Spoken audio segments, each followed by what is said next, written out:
السلام علیکم ورحمۃ اللہ وبرکاتہ۔ ناظرین، میں آپ کا میزبان حافظ عزیز الحق قادری آپ کی خدمت میں حاضر ہوں۔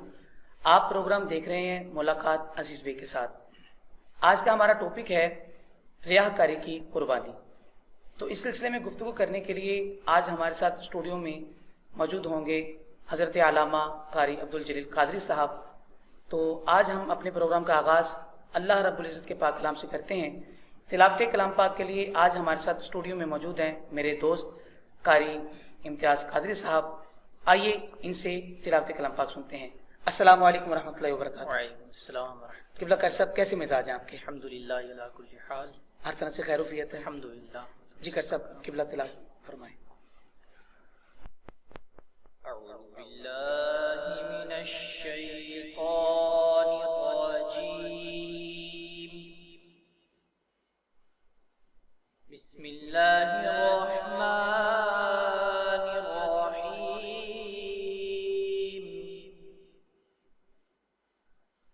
والعصر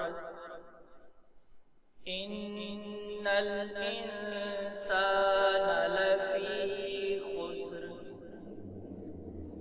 الا الذین آمنوا وعملوا الصالحات وتواصوا بالحق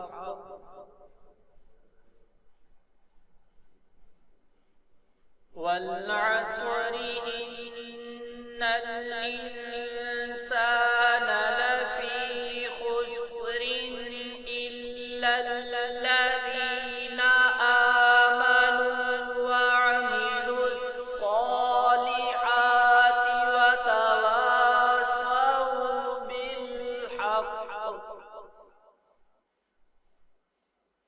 وتواصوا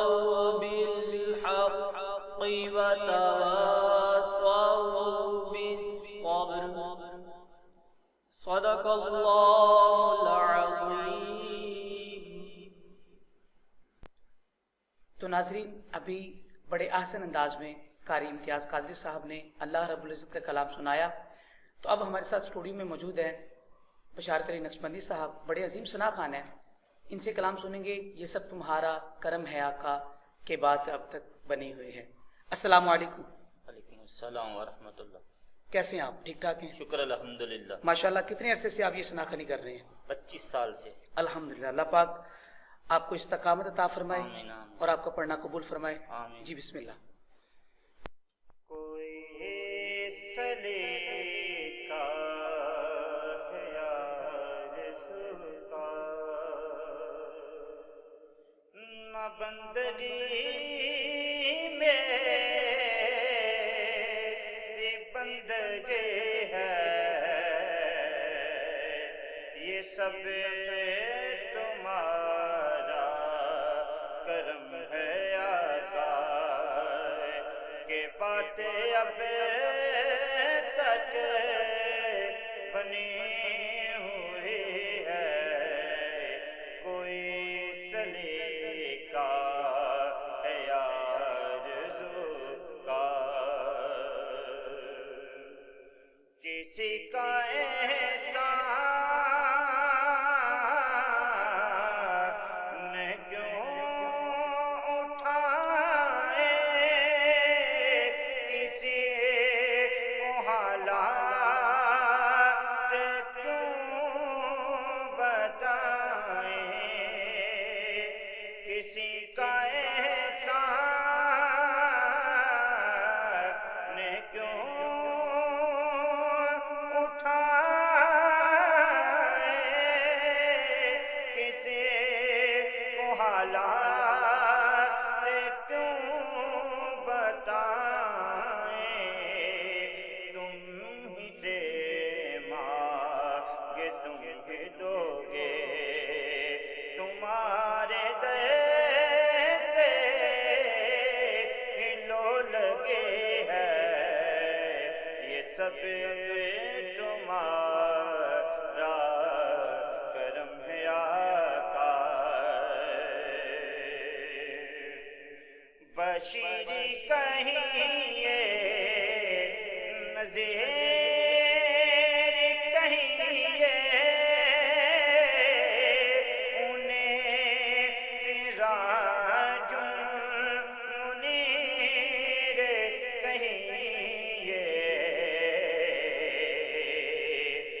بشیر کہیے نذیر کہیے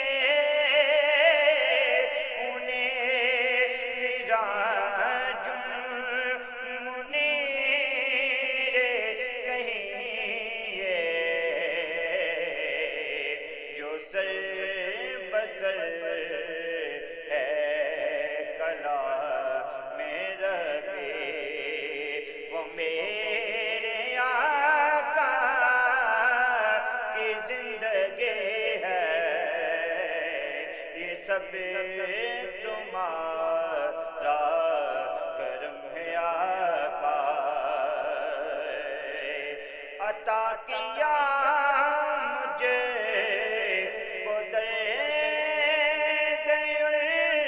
فتح کہاں تھی یہ پل فتح کے قسمت عطا کیا مجھے قدر فتح کہاں تھی یہ پل فتح قسمت اب کم اس کرم کے کہاں تھا قابل حضور کی بندہ پروری ہے یہ سب تمہارا کرم ہے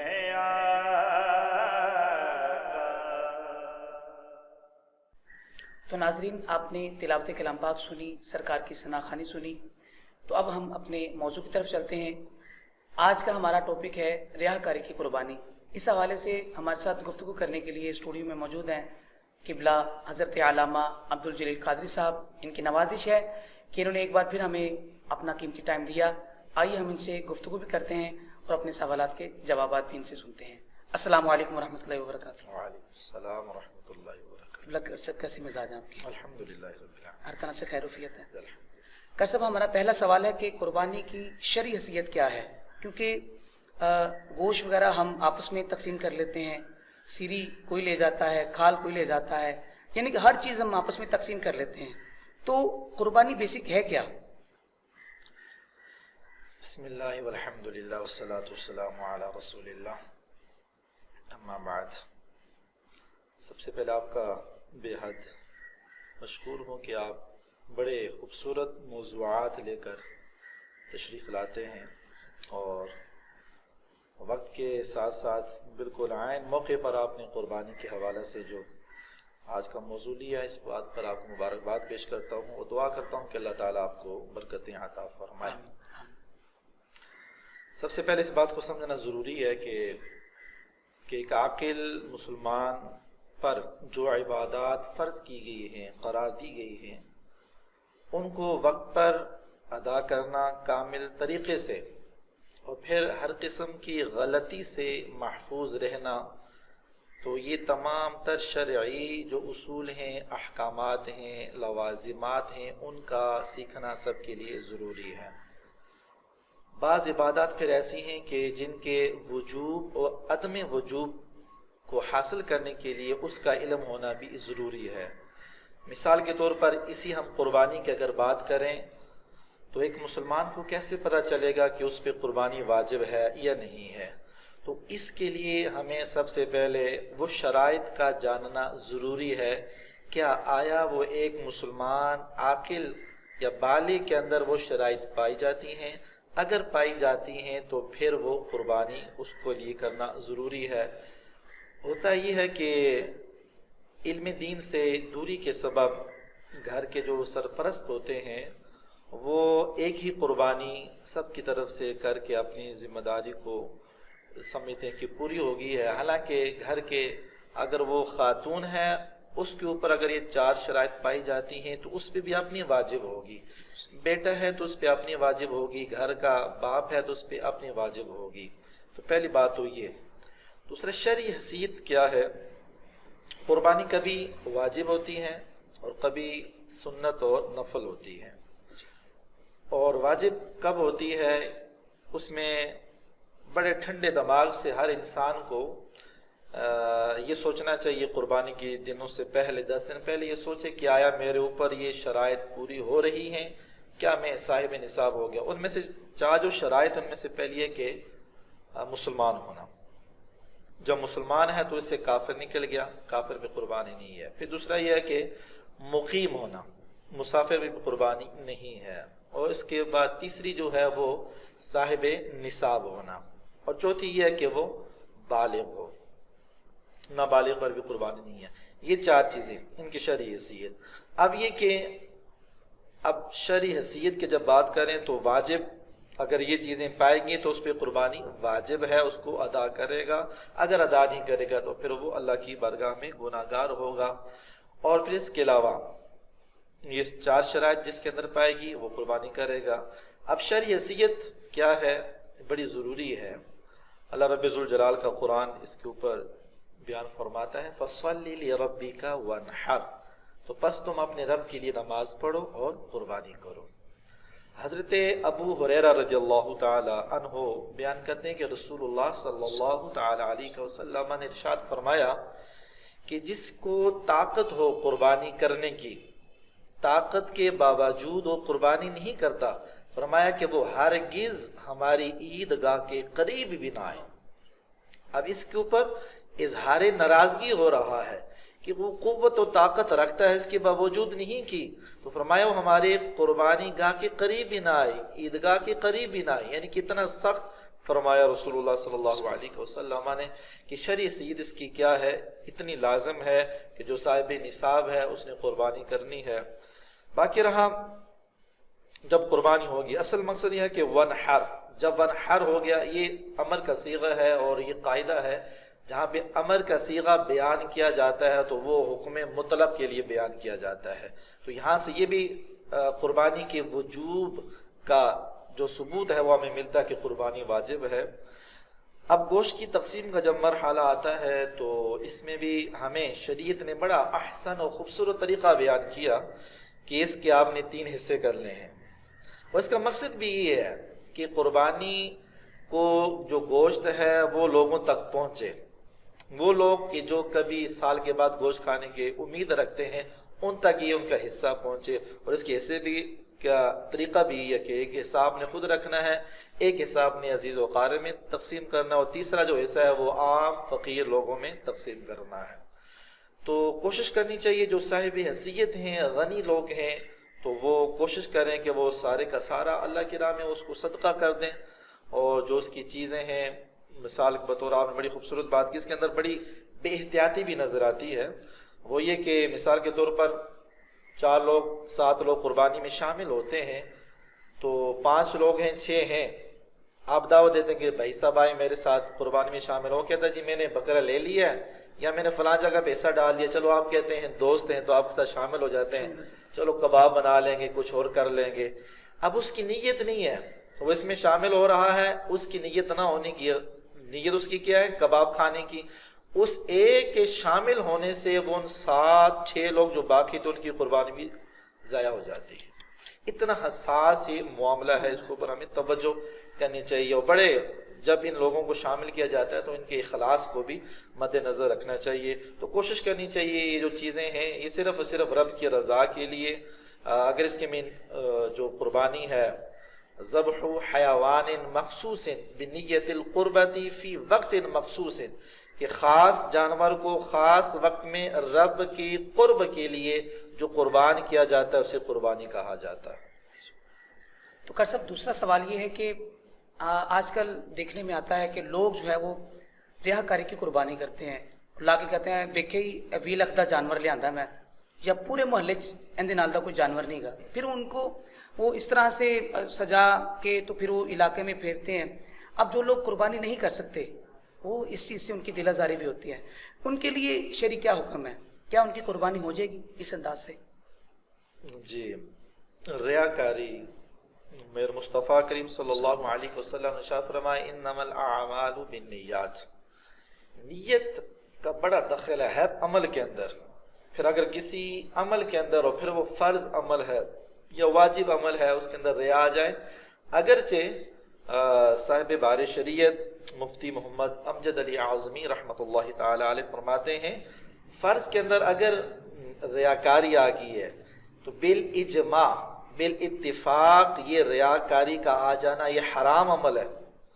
وہ فرماتے ہیں کہ اگرچہ وہ نماز تو ادا ہو جائے گی لیکن اس کا ثواب نہیں ملے گا، روزہ تو ادا ہو جائے گا لیکن اس کا ثواب نہیں ملے گا، اس کا اجر نہیں ملے گا، بلکہ مفتی محمد احمد یار خان رحمۃ اللہ تعالی علیہ فرماتے ہیں کہ یہ ریا ایسا وائرس ہے، ایسی بیماری ہے کہ یہ کیڑے کی طرح اس کسان جب محنت کرتا ہے تو کیڑے کی طرح یہ چیز کو ریزہ ریزہ کر کے ختم کر دیتی ہے کہ وہ اس کی پیداوار نہیں ہوتی۔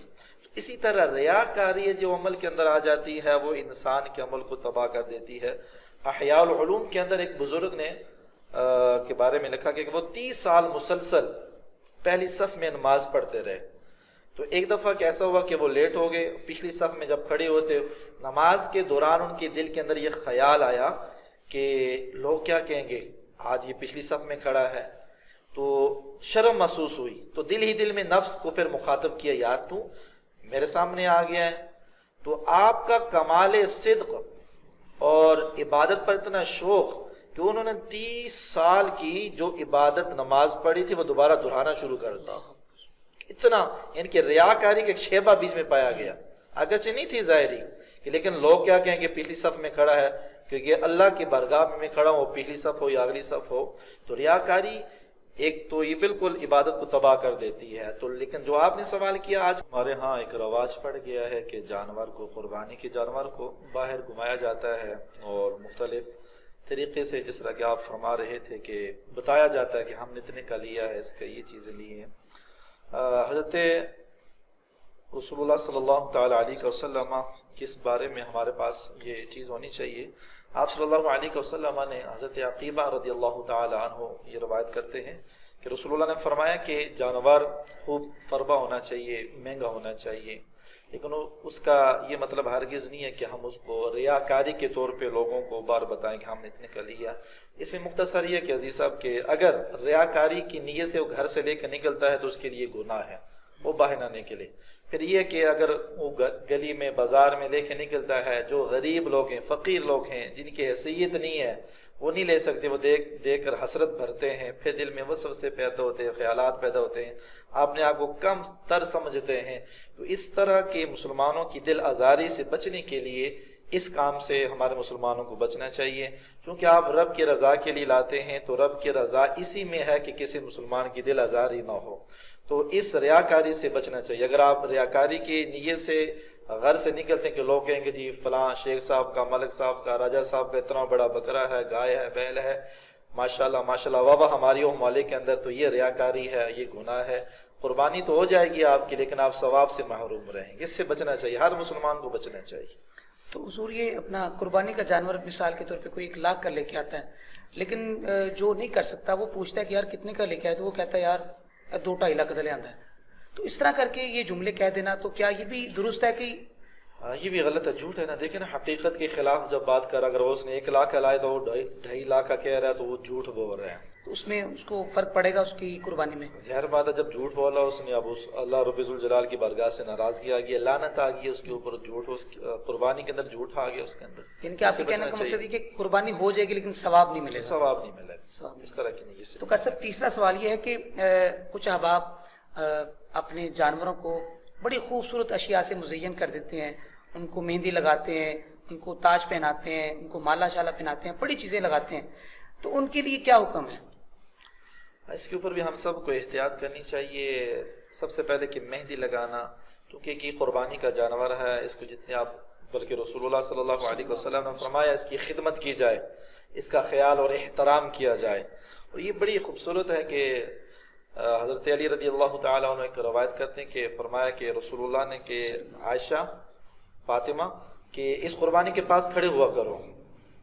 کیوں کھڑے ہوا کرو؟ فرمایا کہ جب اس کو ذبح کیا جاتا ہے تو خون کا قطرہ زمین پر گرنے سے پہلے اللہ تعالیٰ جو انسان کے پہلے کے گناہ ہوتے ہیں وہ معاف فرما دیتا ہے، اور پھر یہ مقام مقبول تک پہنچ جاتا ہے، اور پھر یہ میزان پر 70 گنا زیادہ وزن دے کر ترازو میں اللہ تعالیٰ اس کو وہاں پہ عطا فرمائے گا۔ تو اب یہ جو مہنگی چیزیں ان کے ساتھ جوڑی جاتی ہیں، مہندی لگانے سے کوئی حرج نہیں ہے، اس میں کوئی شرعی اعتبار سے ناجائز نہیں ہے، لگا سکتے ہیں، خوبصورت اس کو سجا سکتے ہیں، لیکن یہ ہے کوشش کرنی چاہیے کہ مہنگی ترین چیزیں نہ استعمال کی جائیں، کیونکہ جب اس کے گلے میں ہوتی ہے، مالا ہوتی ہے یا کوئی اور چیز ہوتی ہے، جب اس کو ذبح کیا جاتا ہے وہ خون آلود ہو جاتی ہے، پھر اس کو پھینک دیا جاتا ہے۔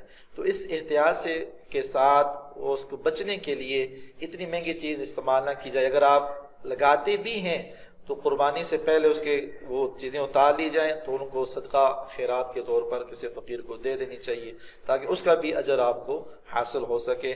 ضیاء سے ویسے بھی جو چیز ضیاء ہے تو اس سے بچنا چاہیے، جو فضول خرچی ہے اس سے بچنا چاہیے، احتیاط کرنی چاہیے، کیونکہ رب کی رضا کے لیے آپ کر رہے ہیں۔ سجانے میں، مہندی لگانے میں کوئی حرج نہیں ہے، لیکن اگر اس کے اندر بھی ریاکاری آ گئی تو پھر یہ بھی منع ہو جاتا ہے، اسے بھی رکنا چاہیے۔ باقی مہنگی جو چیزیں استعمال کی جاتی ہیں ان سے بھی احتیاط کرنی چاہیے، تاکہ وہ فضول خرچی کے زمرے میں نہ آئے اور اللہ تعالیٰ کی ناراضگی کا کوئی سبب نہ بن سکے۔ تو ناظرین، آج کی ویڈیو سے ہمیں یہ سبق حاصل ہوا کہ اگر ہم نے اللہ کی راہ میں قربانی کرنی ہے تو ریاکاری سے بچنا پڑے گا۔